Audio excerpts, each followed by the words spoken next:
I think let's kick it off. I am Jessica Palais, and I am the Director of Communications here at Vivi.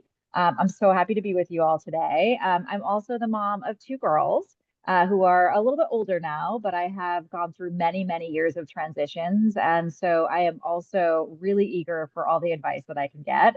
No matter how many times you go through transitions, I think there's always something to learn and something to take away. I'm really happy to be joined today by Elizabeth Barron.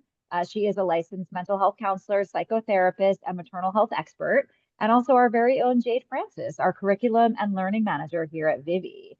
So today they're going to share a little bit about how both parents and children are affected by transition and how they can prepare and feel supported throughout those transitions. I'm going to let Elizabeth and Jade jump in and introduce themselves in just a minute. But for those who are unfamiliar with Vivi, I just wanted to give you a quick overview of what we do here. Vivi is on a mission to reinvent childcare and early learning. We currently have 11 campuses around New York City and Westchester, and we specialize in learning and care for children ages 6 weeks to 5 years old. We also partner with employers of all sizes to provide childcare as a benefit. So at Vivi, we do believe that it's our mission to support the whole family, and that is part of why we're here today, not just with early care and learning, but also support for when you're going through those tough times. So before we get started, I'm just going to share a few logistics and then we'll dive in. First of all, thank you so much for being here today. I want to say that I really appreciate all of the parents that have joined us here and the families. I know that it's tough to take time from your day, so thank you. We have about 45 minutes together, so we're going to use the first 30 minutes or so to run through some questions that I've prepared for our panelists, and then I'm going to go through the chat. So the chat function is open. I would love for you to drop your questions in there as we go. Feel free to drop them now and certainly later. I also want to acknowledge that transitions is a huge topic. We are definitely not going to get to everything today, but my goal is to hope to send you out into this world with at least one new tool that you can try to apply to your family and to help you sort of get through your day. So with that, I'm going to just turn it over for a second. Elizabeth, maybe you can introduce yourself and the age of your children, and then Jade, likewise. Sure. Am I off mute? Yes. Thanks, Jess. So happy to be here. Nice to see all of you writing it in the chat. And like Jess said, I want to just sort of say we all know it takes mountains, obviously, to move these mountains to be here today and to take time out of your busy schedule. So we just want to commend you for showing up for yourself because it's what we're going to talk about today. If we can show up for ourselves, it's actually inherently going to help our children and our families, right? So I'm a psychotherapist. I specialize in what's called the perinatal time period. It's when parents and specifically mothers are beginning to think about family building, trying to conceive, ultimately get pregnant, and into the postpartum and throughout the young adult years of parenting. While I treat people again across the reproductive lifespan, we say from menses to menopause, in reality, my real passion and clinical niche is treating people and parents sort of again throughout the transition to parenthood. And I have a private practice here in New York City. I treat couples and families and individuals. I also lead a bunch of groups and educational workshops like today, just because my passion is really helping parents find spaces where they feel like they can talk about the really hard stuff that we expect and that we know to be true. That's actually so universal in all of our different homes. I am a parent as well. I'm a mom of two girls. So similarly have been through a lot of the transitions on a personal level and of course get to treat them professionally all day long. So I'm thrilled to be here and I'll pass it off to Jade. Yes, thank you, Elizabeth. So my name is Jade Francis, and I work with the lovely Jessica Pillay here on the Vivi curriculum and learning team, supporting our 11 campuses with the everything curriculum and learning. And I'm very passionate about child development and what that looks like for families as well. Something very big at Vivi is our partnership with families, and part of that is being able to sort of provide a space to just talk about the things that are going on, and all the successes, all the things that are hard, and transitions are something that comes up almost all the time, just because we're all transitioning through life all the time, and it's especially much harder when you're small. So I'm really looking forward to sort of digging into the conversation today, especially from a sort of child development lens about, what's appropriate behavior to see, what's behavior that you wouldn't expect to see so often, and how you just kind of move through all of it. So transitions can be a wonderful time for children to develop skills about independence and, being in a new space and all of those wonderful things. So as much as it can be something that's challenging, it's also one of those things that's challenging but has a great outcome, depending on the way that we think and talk about it. So I'm really looking forward to sort of digging into some questions and talking about what that looks like at all the early age stages. Love it. I'm so pumped to have you both here. And like I said, we have two experts on hand for the next 45 minutes. So ask all your questions, throw them in the chat. I'm going to start with a question for you, Elizabeth. Parents often put their child's needs first. I think that's a very kind of typical thing for parents to do, sometimes even at the expense of their own well-being. How can parents recognize and address their own feelings and needs during times of family or child transition? It's such a good one.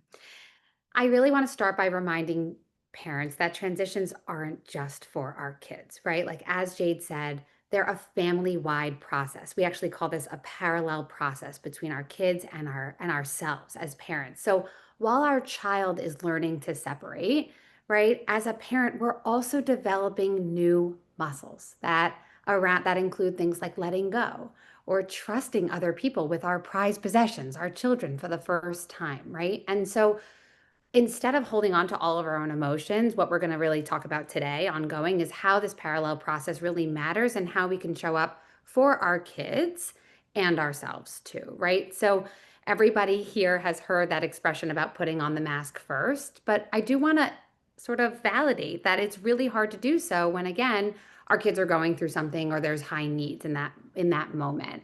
A clue that our own needs are not being cared for or being sidelined to our children is when we maybe are telling ourselves things like, I just got to get them happy at school and I'll deal with myself later. Instead of this idea that we're both going through something really hard and we're both going to get through this. We're all going through something challenging together. So when I start to see parents feeling resentful, maybe, or exhausted, or finding themselves short tempered or more irritable, right? These are signals. These are symptoms, but they're really signals that our well being needs more attention and attunement during this transition, right? So again, think about this mask going on ourselves.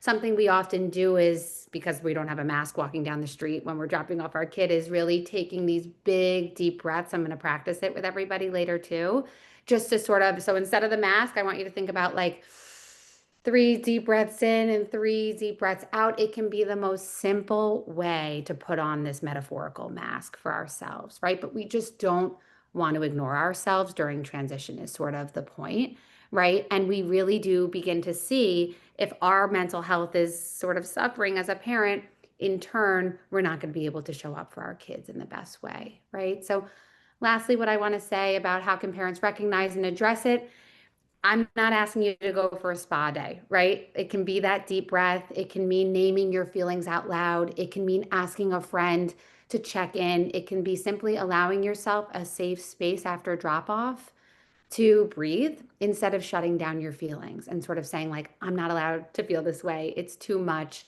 This is my kid's thing, only being focused on the child. I really want to help parents today figure out how to allow themselves, give themselves permission to have their own feelings too.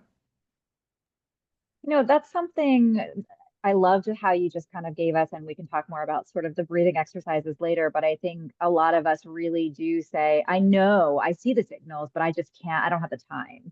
And I think really just saying, hey, it can be as simple as 3 quick breaths is really amazing. And I want to quickly, before I get to you, Jade, and talk about the importance and the value of transitions, I want to jump to just talking about role modeling, Elizabeth, during transitions. And I think again, going back to a lot of parents say, well, I'll deal with myself later. Why is it so important to role model for your child this calm, this ability to handle transitions? How does that change or shape a child's experience during a transition?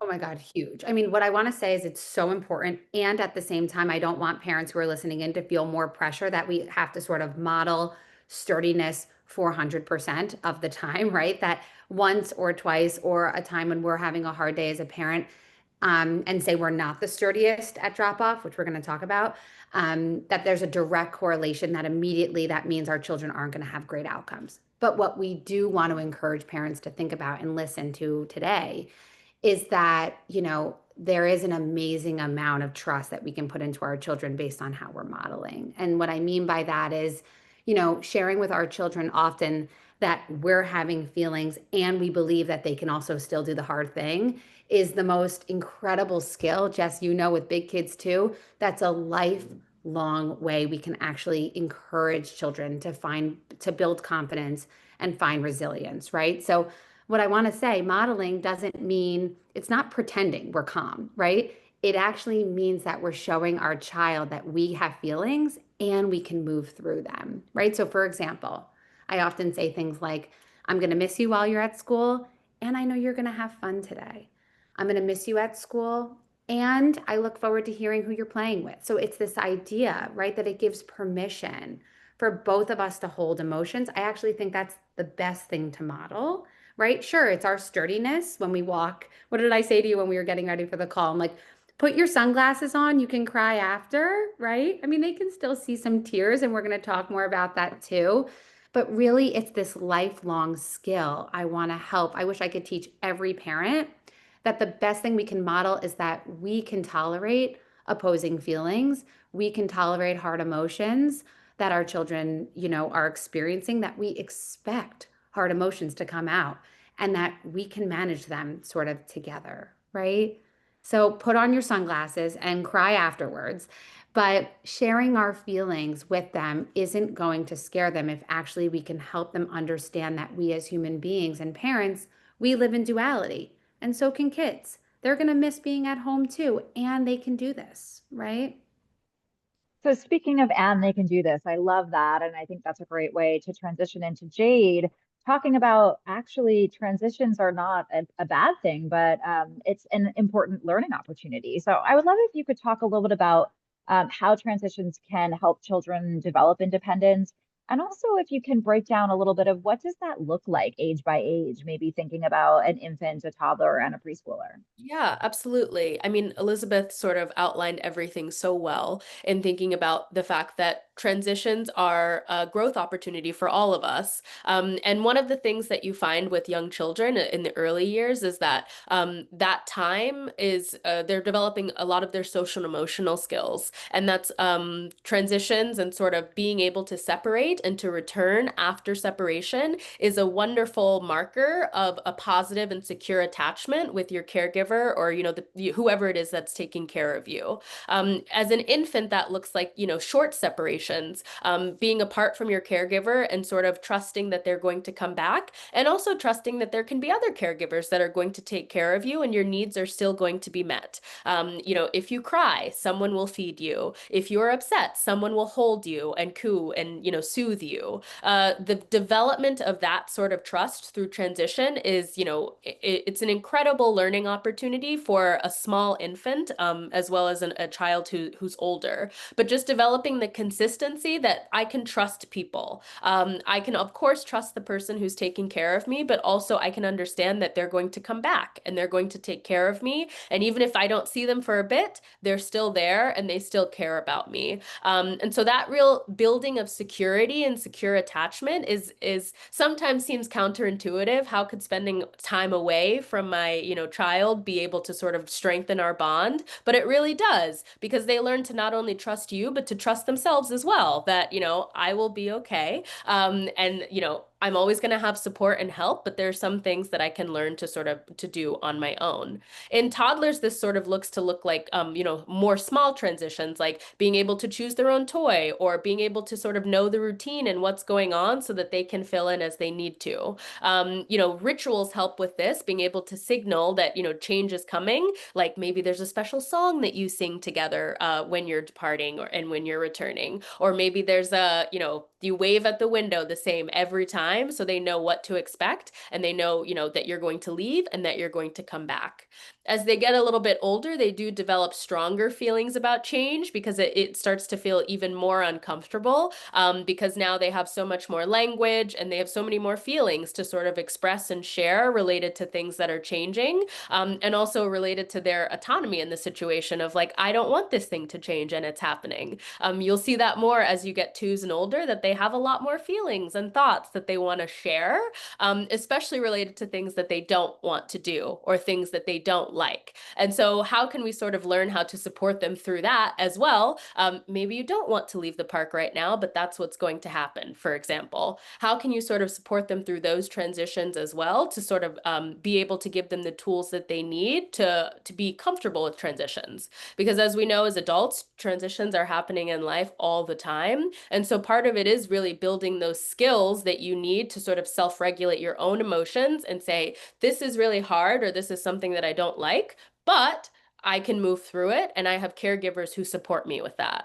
And thinking even as they get older, they sort of are able to use more language around these transitions and what's going on, and being able to say, that they had a good time, or they did not have a good time, or they really like this thing, or they really don't like this thing. And so being able as a caregiver to sort of engage in those conversations with them, as Elizabeth is saying, being very open and honest about, I didn't like that thing either, for example, so that the children understand that it's okay to have likes and dislikes and to feel uncomfortable about transitions or feel happy about them. That's okay too, because we want you to enjoy yourself wherever you are. But if you don't enjoy yourself, if you don't have a good day, that's a totally normal human experience as well.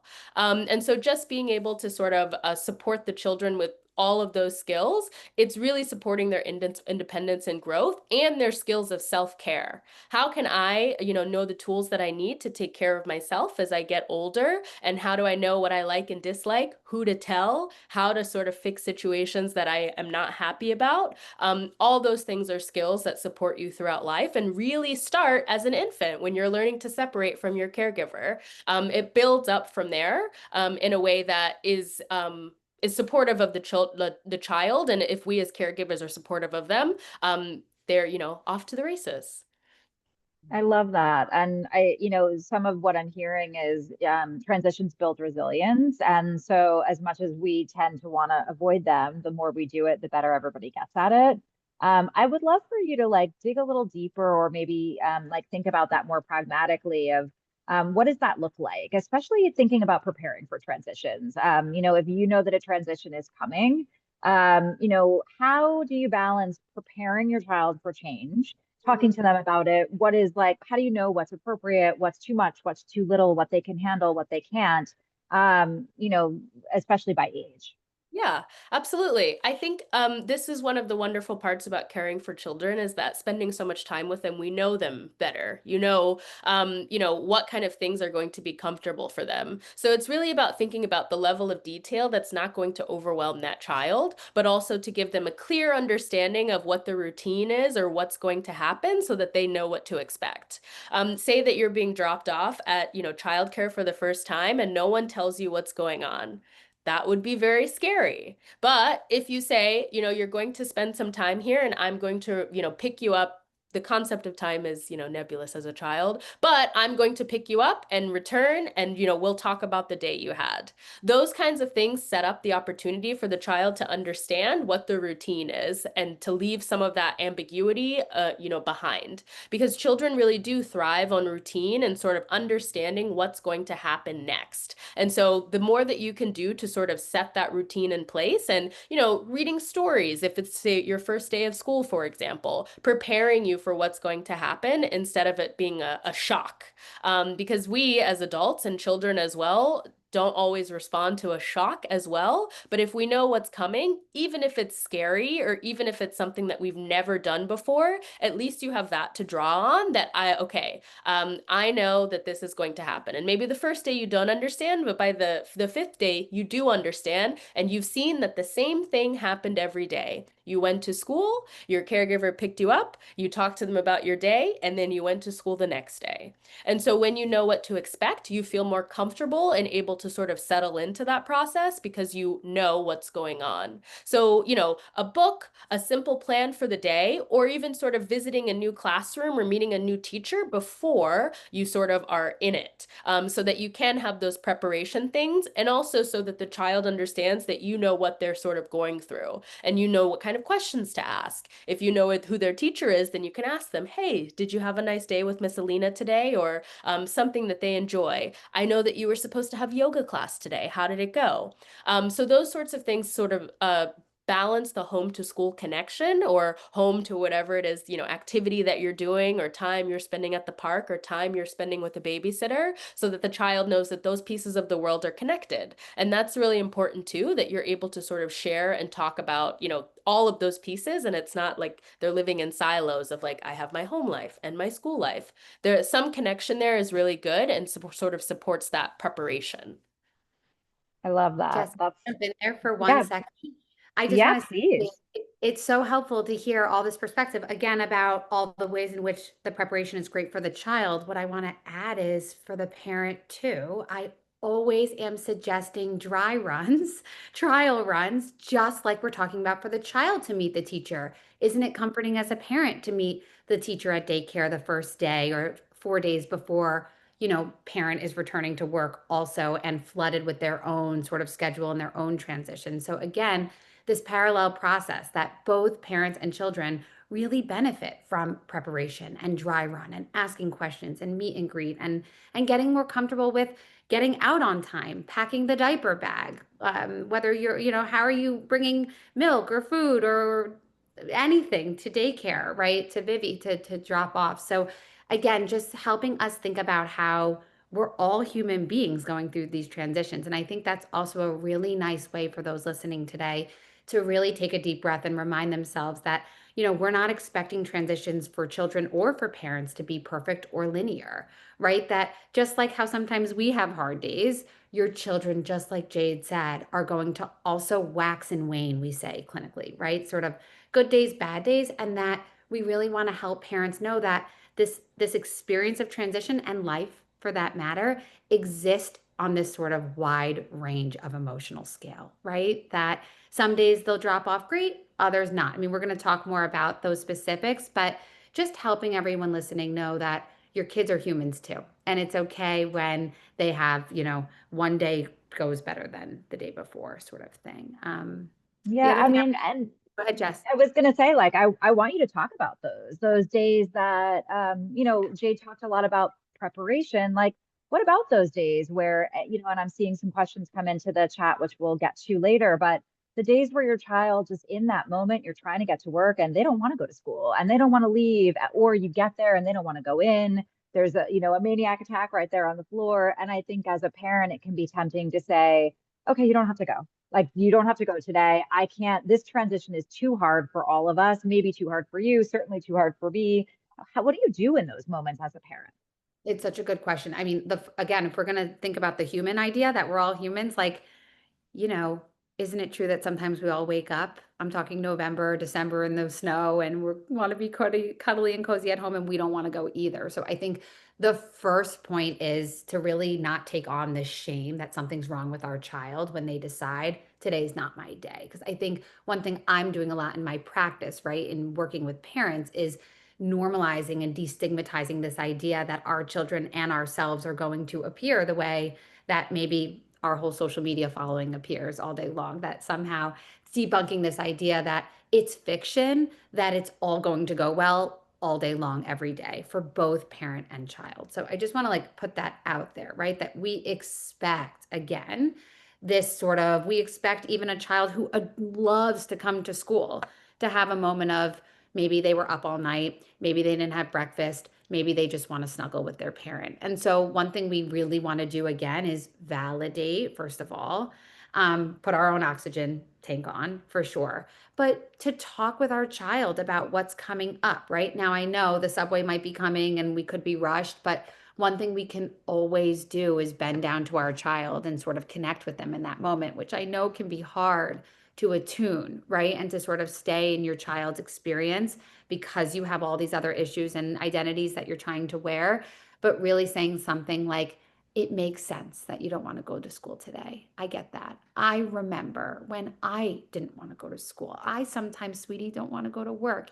And I know I'm going to get to come back later, right? And I know you can get through this today. And I know it's 2 days until family day. If maybe on Saturdays you spend time as a family, I think it's a really nice way to start to teach this idea that like we can get through hard things as a family.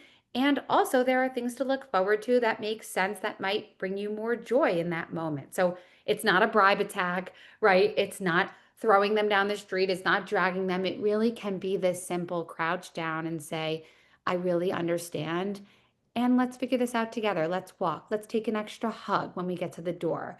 Let's talk about what flavor ice cream we're going to have on family day on Saturday. So I hope that's helpful. Yeah, Jade. I think also just that being able to hold space is so important and so valuable. And I think sometimes we often try to sort of pattern match behavior for children that is, an off day, or it's, hey, you had a morning where you wanted to sort of stay in and you weren't able to go to school. That doesn't mean that you hate going there, or you don't like your teachers or your classroom. Maybe you just had an off day. Sometimes the pattern is a little different and maybe there's a larger issue there, but sometimes just like it's like you just have an off day. Or there's parts of the day that you do enjoy. So maybe not even just thinking about, what you're going to do after your sort of, school or whatever it is that you are, but during the day, I know that you love art class, and I can't wait to hear about what you've created at that point of the day. So being able to also sort of break the day down into sort of, different parts. And there's a part you really love lunch, or you really love art, or you're really excited to talk to a new friend that you made. Those things are wonderful things to sort of be able to hold space and draw out as well, to not make the entire experience seem negative, even if the child is, showing some negativity about going to school. There's often parts that we can sort of pick out that are enjoyable, and then you can kind of, grab onto that as something to sort of have a piece of excitement in the day as well. Yeah. Yeah. I love that. And Elizabeth, I don't know if you had something before that you wanted to add. I'm sorry I cut you off. I can't remember, but as Jade keeps talking, it's just again, I think helping these children know that we understand their emotion. Their emotions make sense, right? Like I think there is a way in which you were asking the question, sort of the easier way can just cancel the day and sort of because our emotions as parents can suffer so much when we see our child in pain or in discomfort. But as Jade's saying, right? We don't really we want to expect this, but we also don't want to hide the fact that we just want them to sort of smile in that moment to walk into Yeah. school, right? So again, trying to debunk this myth that perfect parenting means perfect reactions, like no, it's actually Yeah. can hold it together. Yeah. We talked before this call, we were talking a little bit about I had heard this kind of this theme or this idea of the 2 week rule that I've heard Dr. Elise DeBarco talk about. And I would love if you could both kind of comment on that. How do you, kind of after the transition, thinking about we talked about before, we talked about during, how do you know that a transition is either going well or not? And what does that mean to you thinking about the 2 week rule? Is that kind of a good amount of time for a parent to kind of test something out? How do you know when it's time to kind of elevate or think about, hey, something seems a little off here? Jade, you want to go first? Sure. I think, kind of going off what I was saying to the last question as well is like thinking about the patterns of behavior that you're seeing. And, as Jess said, the first 2 weeks can be very exciting. And, so often when something is new or different, then it's okay for a little bit of time. But then once you're more settled into the process, that's maybe when you start seeing behaviors that you haven't seen before, or you are not seeing certain, areas of progress that you are expecting to see. And so I think, especially if you're in the sort of school perspective, the sort of partnership that you have with your child's teacher or whoever is taking care of them is incredibly important and a wonderful resource for you in terms of like what that child's experience is throughout the day, or if the child's not having a good experience throughout the day, or the relationship with the caregiver isn't as strong as you, would expect to see it. That's a wonderful sort of starting point from the school perspective to just think about what they're seeing, because sometimes you see a child has a really challenging drop off or even pickup, but during the day, they're happy as clams and, having a wonderful time, engaging in different activities, very close with their teachers, all of those things. But the experience that the parent is getting of the child in the morning and the evening is often different. And so one of the big things is just communication around that and what you're seeing, and sort of not even just trust with your child, but trust with the people who are sort of the babysitter, the school, all of those things, so that you can see the actual experience the child is having. I think it can be quite easy to say, well, they must be having a terrible time. I get dropped off and they're crying and they're upset and they don't want to be here. But often, that is about the sort of separation from your caregiver, which is very scary. I would love to stay with my mom all day. That would be wonderful. And so that's going to be scary, no matter what sometimes, and especially later, 2-3 weeks on. This is when you sort of start to see that, because maybe you were having a really fun time at home with your mom and she was reading you special stories, and now you have to sort of come to a new environment. That's always going to be challenging, regardless of if you love that new environment or if you don't, because you love your parent.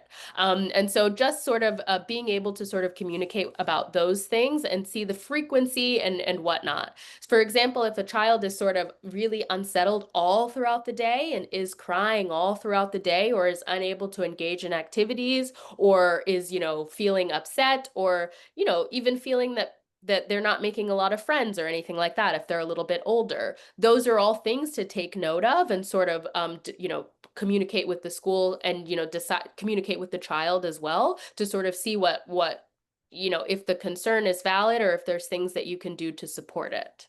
Yeah. I mean, she said it so eloquently and beautifully. What I would add is you use the word frequency. I remember when we were getting ready for today, we talked about, and I know some questions came in, like, how do I know when this is a real problem, when my child cries each day? Or how do I know when the transition is successful? Because we still get a tearful morning here or there. We're always thinking clinically about duration, onset, and frequency. And what I'm saying there, right, in non-clinical terms, is how often is this happening? Is it happening at the same time, sort of the meltdown, or the way in which you're seeing dread? Is it every morning?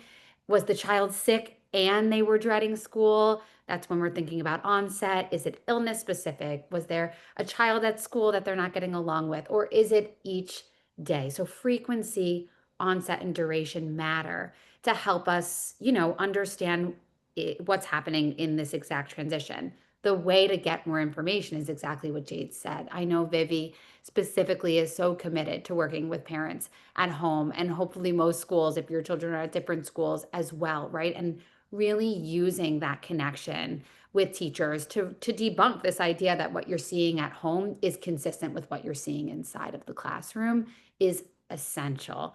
What I would add is that I know everyone here knows this and hears this all the time, but these children really do let it go more so with the people they're safest with. And so when the walk to school is harder or when pickup feels harder, we're going to talk about restraint collapse, right? But what I really mean is we have to really commit to understanding what is our child's capacity after they've transitioned and dropped off.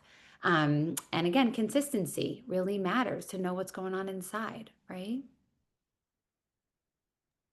I love that. I love like just thinking about those three words, frequency, onset, and duration, and really kind of making that a mantra of like, of self-evaluation and transition evaluation. Well, and what I would add is not just for the school transition, but let's say, I know there were some people writing in about new sibling or move. If you hear your child say once or two times, I don't want to leave my town, right? Or I don't like my baby brother or my baby sister, it's very different than when that's an ongoing experience for weeks, for months at a time, right? We expect, again, wide range of emotions and here and there commentary, or here and there tough moments, or struggling with a new sibling, transition, house, caregiver, anything.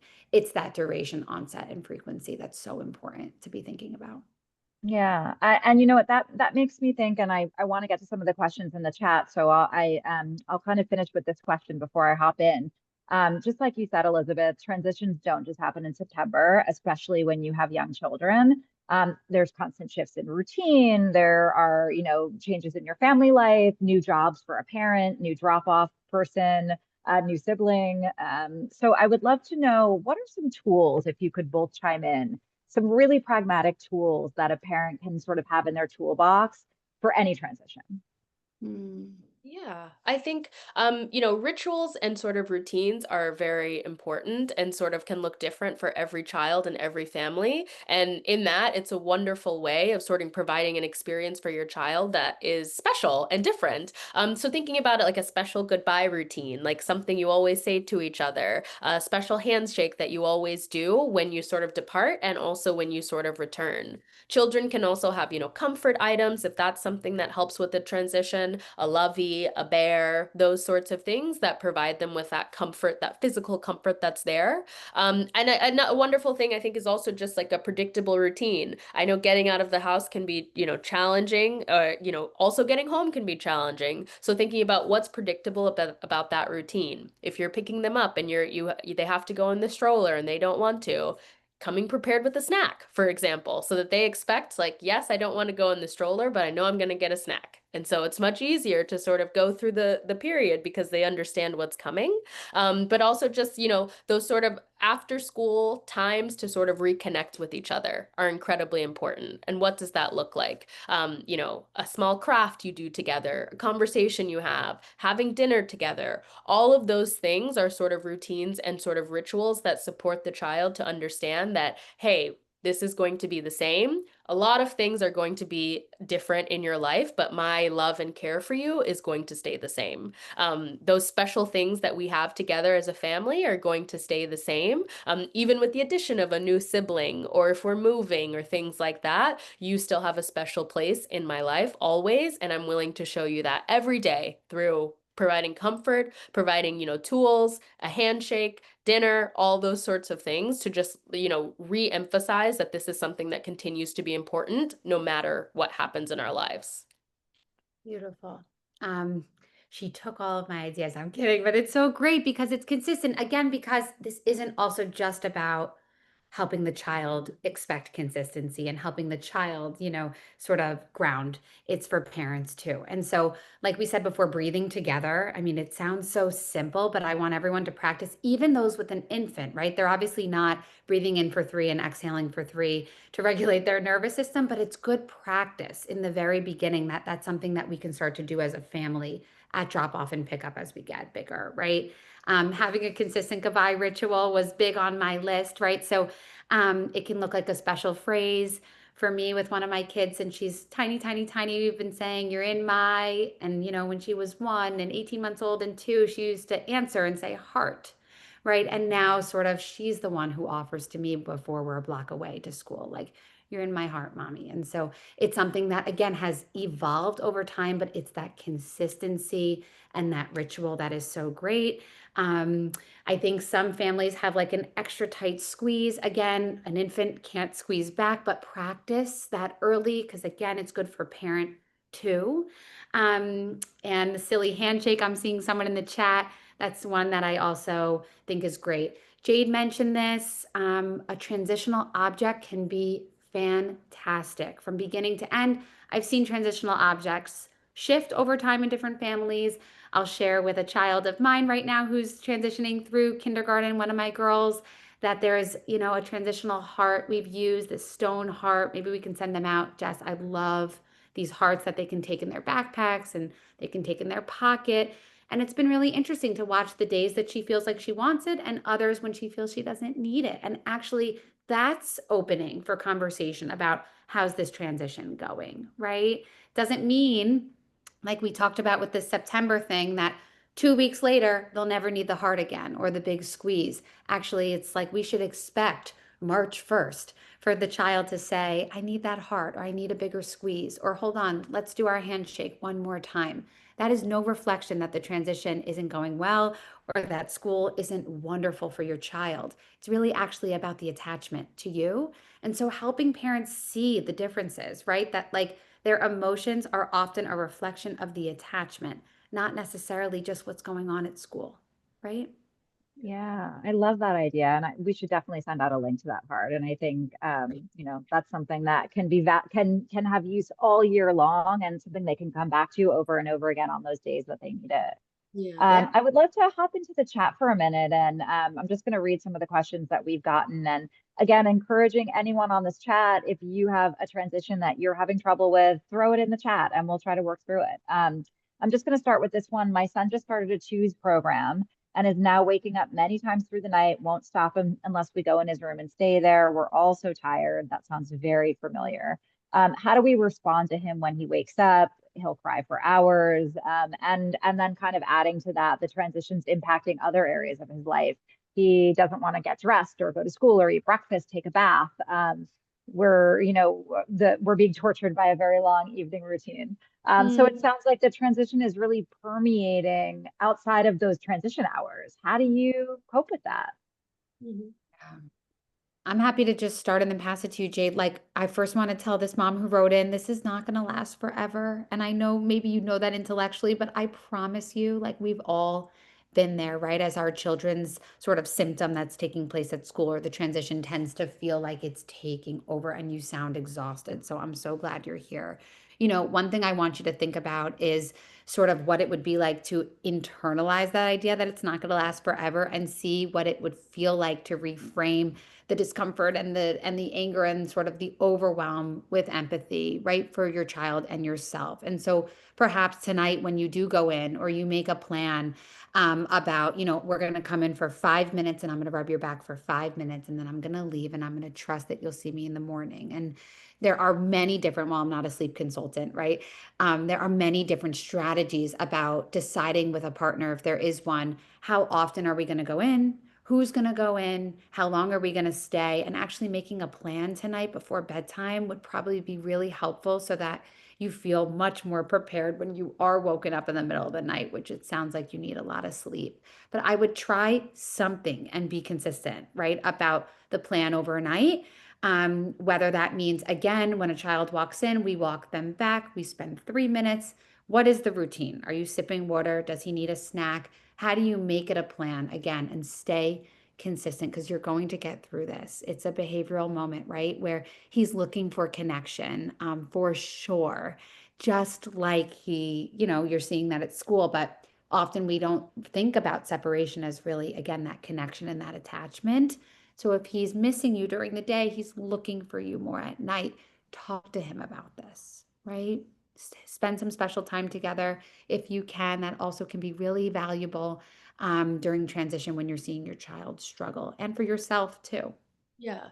And I think really thinking about that consistency piece because now his idea of consistency has completely changed because he is in a new program and the day is looking a lot different than it used to. And so thinking about, what is his day looking like at school and how can you rebuild that system of consistency for him with that in mind? The program may look different in terms of when he eats, when he naps, all those sorts of things. And that's absolutely going to have a knock-on effect on what happens when he goes home. Right. And so thinking about, that routine that he has at school, how you can sort of support that at home and also communicating with the educators in the program as well with these things that you're experiencing. And they can sort of give feedback and guidance on his day and how that affects his evening as well. Or you can give guidance on how his evening was and how that may affect his day. If he's coming in really tired, for example, they may be putting him down for an earlier nap. And then that has a knock-on effect of, maybe staying up later or, depending on your child, that can look a lot different. And so that transition into a program often has a little bit of a period of inconsistency for both the parents and the child because now everything is a little bit different. The nap that you so painstakingly made happen at home is now out the window. And so that can be uncomfortable for the child. And, going along what Elizabeth said, like that uncomfortability and sort of wanting to just spend more time with you, maybe not being as tired or maybe being more tired at different times of the day because of the kind of energy that they've had to exert is different than the one that they did before. So keeping all of those things in mind and sort of trying to develop what that new routine looks like and acknowledging that it may look different than the old one did, because the day is different. Absolutely. That's such great advice, and that idea about consistency is so awesome. I would love to talk about this one. This is a great question because it's about somebody else's transition. My son is almost 3 and has been at preschool since the spring. His best friend recently moved away and he's devastated. He tells us almost every day he doesn't want to go to school because he misses his friend. And it comes up before school, after school, and even at bedtime. How can we support him through this transition? It's heartbreaking to watch. It's your child's first moment with grief, right? And so it's really hard when a child starts to experience some sort of loss. You know, my feeling here is again, just working with thinking about our child as a human being. We too feel sad when a friend moves away or when we lose a parent, right? Is thinking about again this experience of sharing that. Like, can this mom who wrote in share something like, I remember when my best friend in first grade moved away, and let's write him a letter. Should we FaceTime him? Should we tell him about our school and hear about his school? And when are we planning to get together? So we're working with the feeling versus trying to take it away, right? And actually being playful about the fact that this makes sense and it's an understandable and expected emotion. And we miss seeing you with Johnny too, right? So again, making it a really we want to just help their emotions sort of come into the living room, I always say, versus trying to hide them and take them away. The other thing I would say, 3 is young, but there are certain books like The Kissing Hand is more about separation with a parent. The Invisible String, your child's young, but it's a good message, right? To think that there are people that we are not with, that are out of sight, out of mind, that we're still connected to in our heart. And so maybe that's another resource we can send out, Jess. To help this family begin to think about how we still can love somebody and feel connected even if they're not with us at school. Yeah, and I think also trying to highlight the parts of school that they do like, as well. Like one aspect of this is their relationship with their friend who's moved away, and as you know, Elizabeth said, there's a grief process there. But the other part of this is saying, he doesn't want to go to school, and so exploring that as well, and maybe exploring other friends that you have at school as well. In addition to that, things that you do enjoy about going to the space, while acknowledging that it's a completely normal human emotion to miss a friend. And we miss friends.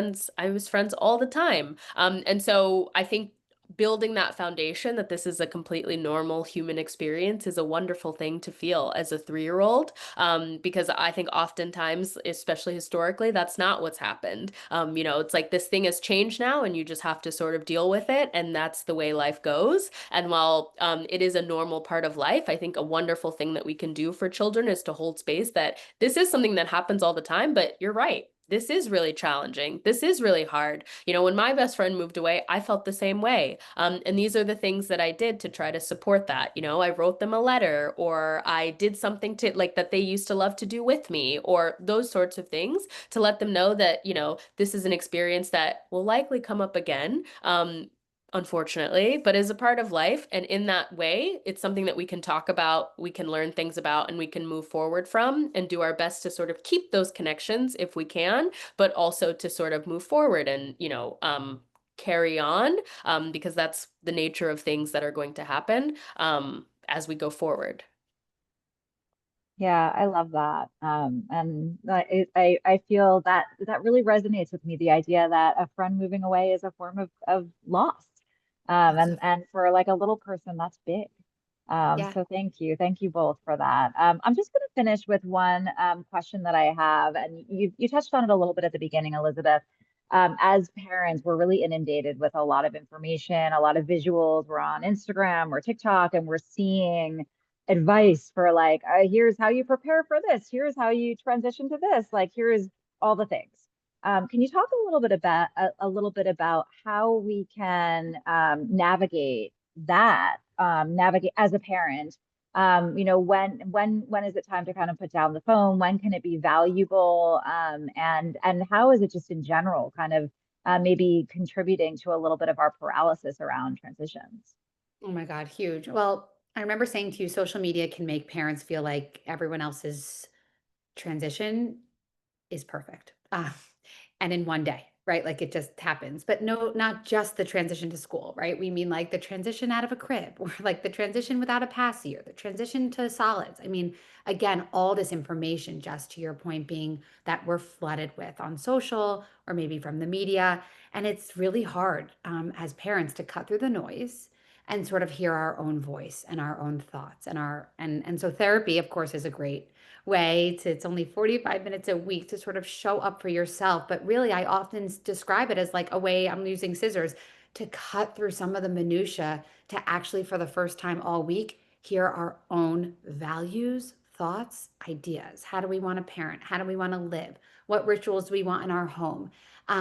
Like, what are our traditions, right? When we're so flooded with all this information. So, what you don't see, remember, from social media is who was crying in the parking lot, or the child who won't get out of bed in the morning, or the child and the parent who were up all night, begging each other to go back to sleep. So if you do find yourself spiraling or scrolling, it really is a signal to step back for a second.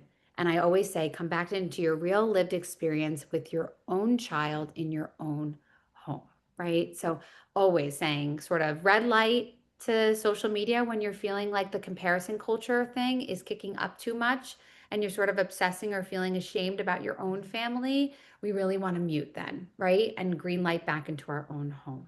So, Yeah, and I just think highlighting with social media and all of those things that each child is so individual. And so it's very easy to look at something and say, that's going to work, but it's not going to work for every child. And, as Elizabeth is saying, you know your child best. You spend the most time with them. You have that connection with them. And so being able to sort of, pick apart those things and find things that might actually work for your child. Because often, something that's put onto you that is not really sort of fitting your purposes or needs as a child feels very scary and very overwhelming and does lead to bigger reactions because it's not something that's suited for you. And so being able to sort of be the authority on your child and sort of their personality and their temperament and the things that are actually going to work with them is really important to sort of not only continue to foster a strong connection with your child, but also to sort of find things that are really going to support you and your family and not just things that seem like they're going to work. And then when you try them out and they don't, you're discouraged. So it is really an opportunity to sort of use that knowledge and that, authority that you have around all that time you spent with your child and getting to know them. And so being able to say, this is something that's going to work, or this is something that's going to support, our home life. And these are things that, I'm not going to keep. right. Oh, this is gold. I'm taking this home. I'm like, I'm gonna do all of these things. I want to thank both of you, Elizabeth and Jade. This was like such 54 minutes well spent for me. I really hope that the audience feels that way too. I want to thank you, especially those that asked questions. They were so thoughtful. We will email you, everybody that registered for this, a recording of today's session and a few of the resources that our guests mentioned. And thank you. I hope everybody has a wonderful rest of your day. Thanks, everyone. Thanks, Bye Jeff. bye. Bye, Jade. Bye.